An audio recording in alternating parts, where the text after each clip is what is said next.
पुस्तक का नाम महाकाल की चेतावनी अनसुनी ना करे। लेखक पंडित श्रीराम शर्मा आचार्य जी। ऑडियो 3। नव निर्माण के कंधे पर लदे उत्तरदायित्व मिलजुल कर संपन्न हो सकने वाला कार्य था। सो समझदारों में कोई हाथ न लगा तो अपने बाल परिवार गायत्री परिवार को लेकर जुट पड़े। बात अगले दिनों की आती है। इस संबंध में स्मरण दिलाने योग्य बात एक ही है कि हमारी आकांक्षा और आवश्यकताओं को भुला न दिया जाए।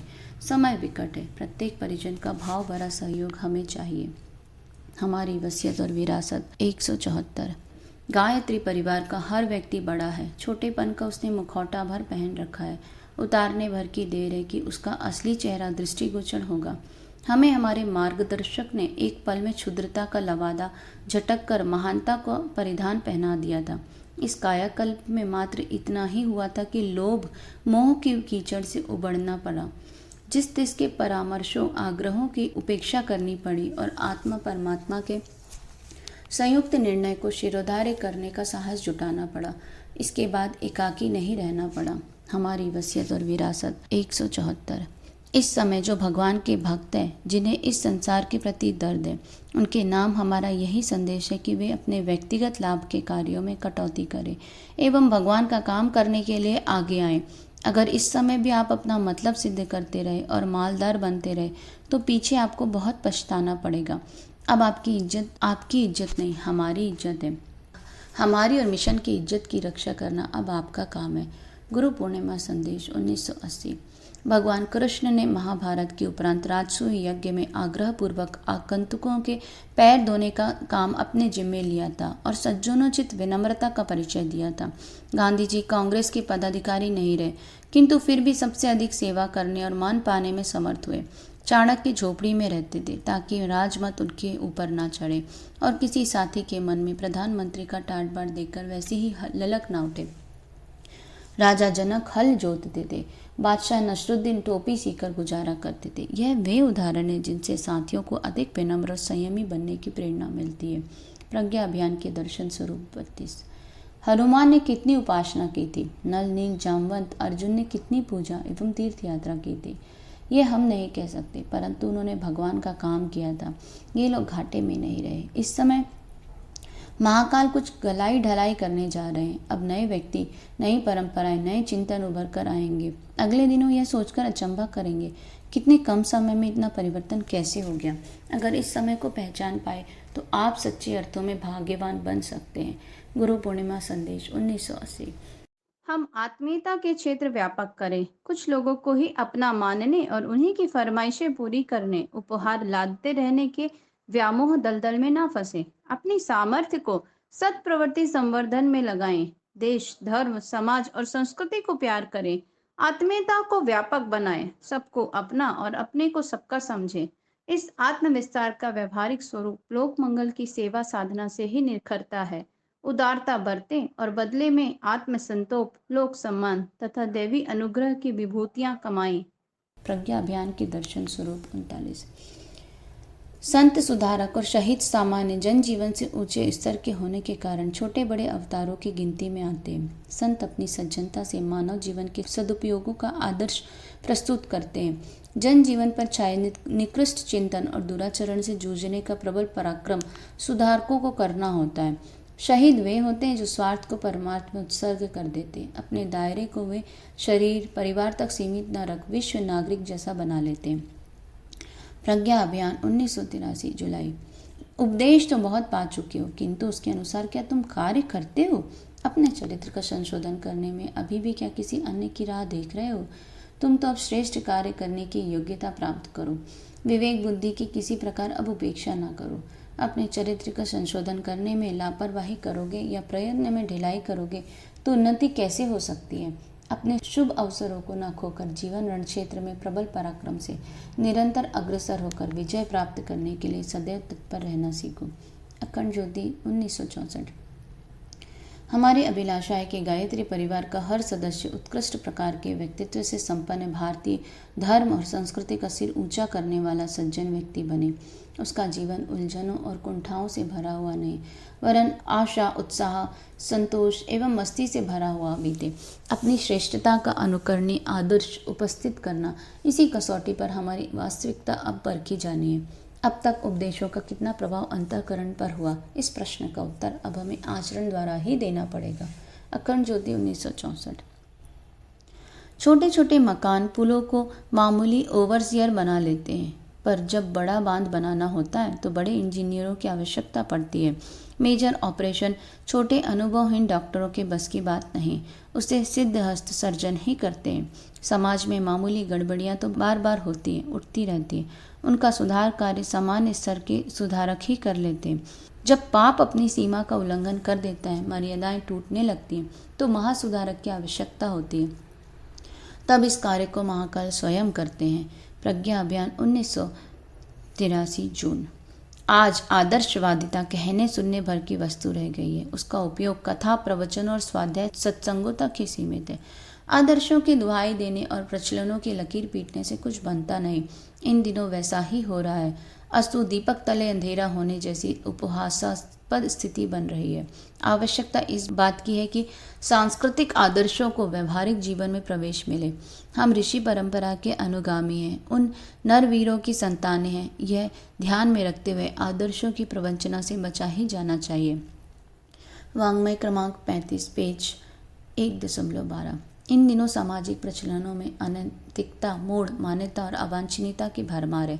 हमें उल्टे को उल्टा करके सीधा करने की नीति अपनानी चाहिए।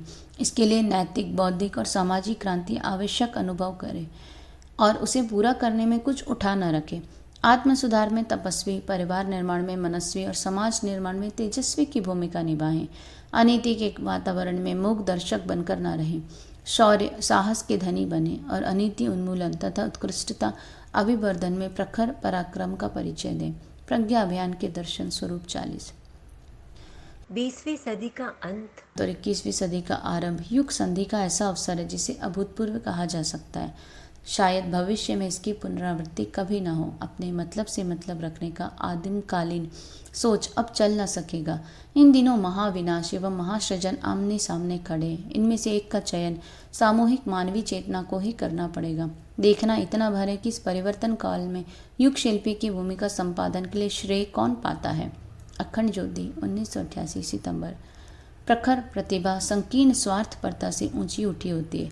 उसे मानवीय गरिमा का ध्यान रहता है।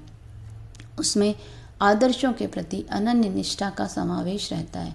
लोक मंगल और सत्प्रवृत्ति संवर्धन से उसे गहरी रुचि रहती है। ऐसे लोग असफल रहने पर शहीदों में गिने और देवताओं की तरह पूजे जाते हैं। यदि वे सफल होते तो इतिहास बदल देते। प्रवाहों को उलटना इन्हीं का काम होता है। 21वीं सदी बनाम उज्जवल भविष्य 21। अवांछनीयताओं के विरुद्ध मोर्चा लेने के लिए अपनी नीति और कार्य पद्धति स्पष्ट है। ज्ञान यज्ञ का विचार क्रांति का प्रचार अभियान इसलिए खड़ा किया गया है। अवांछनीयता व्यक्तित्व एवं सामाजिक जीवन में बेतरह घुस पड़ी है। यह सब चल इसलिए रहा है कि उसे सहन कर लिया गया है। इसके लिए लोकमानस ने समझौता कर लिया है और बहुत हद तक उसे अपना लिया है। जन साधारण को प्रचार अभियान द्वारा प्रकाश का लाभ और अंधकार की हानि को गहराई तक अनुभव करा दिया तो निश्चय ही दुष्प्रवृत्तियों के विरुद्ध विद्रोह भड़क सकता है। अवांछनीयता एवं दुष्प्रवृत्तियों के विरुद्ध संघर्ष व्यापक रूप से खड़ा किया जाना चाहिए। इसके लिए बत्सरना अभियान चलाए। हमारी युग निर्माण योजना 2, पेज 203। दुर्योधन जैसे अनीति का चयन करने वाले एवं अर्जुन जैसे ईश्वरीय कृपा को वर्णन करने वाले तत्व हर मनुष्य के भीतर विद्यमान है। एक को विवेक या सुबुद्धि एवं दूसरे को अविवेक या दुर्बुद्धि कह सकते हैं। जिसका चयन व्यक्ति करता है वह उसकी स्वतंत्रता है। प्रज्ञा पुराण 1, पेज 51। समस्त मनुष्य समाज एक शरीर की तरह है और उसके घटकों को सुख दुख में सहयोगी रहना पड़ता है। एक नाव में बैठने वाले साथ साथ डूबते पार होते हैं। मानवीय चिंतन और चरित्र यदि निकृष्टता के प्रभाव में बहेगा तो उसकी अवांछनीय प्रतिक्रिया सूक्ष्म जगत में विषाक्त विक्षोभ उत्पन्न करेगी और प्राकृतिक विपत्तियों के रूप में प्रकृति प्रताड़ना बरसेगी। चित्र विचित्र स्तर के दैवी प्रकोप संकटों और त्रासों से जनजीवन को अस्त व्यस्त करके रख देंगे। हर व्यक्ति का कर्तव्य है कि अपनी सज्जनता तक ही न सीमित रहें, वरन आगे बढ़कर संपर्क क्षेत्रों की अवांछनीयता से जूझे। जो इस समूह धर्म की अवहेलना करता है वह भी विश्व व्यवस्था की अदालत में अपराधी माना जाता है। प्रज्ञा अभियान के दर्शन स्वरूप 8। मुद्दतों से देव परंपराएं अवरुद्ध हुई पड़ी हैं। अब हमें सारा साहस समेटकर तृष्णा और वासना के कीचड़ से बाहर निकलना होगा और वाचलता और विडंबना से नहीं, अपनी कृतियों से अपनी उत्कृष्टता का प्रमाण देना होगा। हमारा उदाहरण ही दूसरे अनेक लोगों को अनुकरण का साहस प्रदान करेगा। यही ठोस, वास्तविक और प्रभावशाली पद्धति है महाकाल का युग प्रत्यावर्तन प्रक्रिया। युग निर्माण की सारी योजनाओं का आधार ही यह है कि जो करना है, जो कराना है, जो बदलना है, जो सुधारना है, उसका आरंभ अपने से करें। आप भला तो जग भला वाला सिद्धांत रखने वाले अधूरे संत होते हैं। पूरा संत दूसरों को भला बनाने में उतना ही तत्पर रहता है जितना कि अपना सुधार करने में। सामूहिक चेतना की ओर। गर्मी की तपन बढ़ चलने पर वर्षा की संभावना का अनुमान लगा लिया जाता है। दीपक जब बुझने को होता है उसकी लौ जोर से चमकती है। मरण की वेला निकट आते ही रोगी में हल्की सी चेतना लौटती है एवं लंबी सांसें चलने लगती है। जब संसार में अनीति की मात्रा बढ़ती है, जागरूकता, आदर्शवादिता और साहसिकता की उमंगें अनय की असुरता के पराभव हेतु आत्माओं में जलने लगती है। प्रज्ञा अवतार की भूमिका को युग परिवर्तन की वेला में ज्ञान वालों की पैनी दृष्टि सरलता पूर्वक देख सकती है। प्रज्ञा अभियान 1983 जुलाई 17। मनुष्य की गतिविधियां दुर्भाग्यपूर्ण घटनाओं का रूप ले बैठी हैं। विश्व के व्यवस्थापक मनुष्य की रीति नीति ओझी और उच्छृंखल हो जाएं तो फिर संतुलन कहाँ रह सकता है। मर्यादाएं हटती जा रही हैं और उच्च श्रृंखलता के झंडे फहरा रहे हैं। कर्तव्य को बहिष्कृत कर दिया गया है। अधिकार का बोलबाला है। जिसके हाथ जो कुछ है वह उसका अधिक से अधिक उपयोग अपने संकीर्ण स्वार्थों के लिए कर रहा है। शिकायत सबको सबकी है, संतोष किसी को किसी से नहीं। यह परिस्थिति यथावत देर तक नहीं चल सकती। भगवान को यह स्वीकार नहीं। अब की बार उनका आगमन किसी व्यक्ति के रूप में नहीं, एक प्रखर आंधी और तूफान जैसी प्रक्रिया के रूप में होगा। इसी का नाम है युग परिवर्तन अभियान। हमारी युग निर्माण योजना 1 पेज 37। परिजनों, अपनी आज की मनोदशा पर हमें विचार करना ही है। अपनी अब तक की गतिविधियों पर हमें शांत चित्त से ध्यान देना है। क्या हमारे कदम सही दिशा में चल रहे हैं? यदि नहीं तो क्या यह उचित ना होगा कि हम ठहरे, रुके, सोचें और यदि रास्ता भूल गए हैं तो पीछे लौटकर सही रास्ता पर चले। इस विचार मंथन की वेला में आज हमें यही करना चाहिए। यही सामयिक चेतावनी और विवेकपूर्ण दूरदर्शिता का तकाजा है। अखंड ज्योति 1961 नवंबर 5।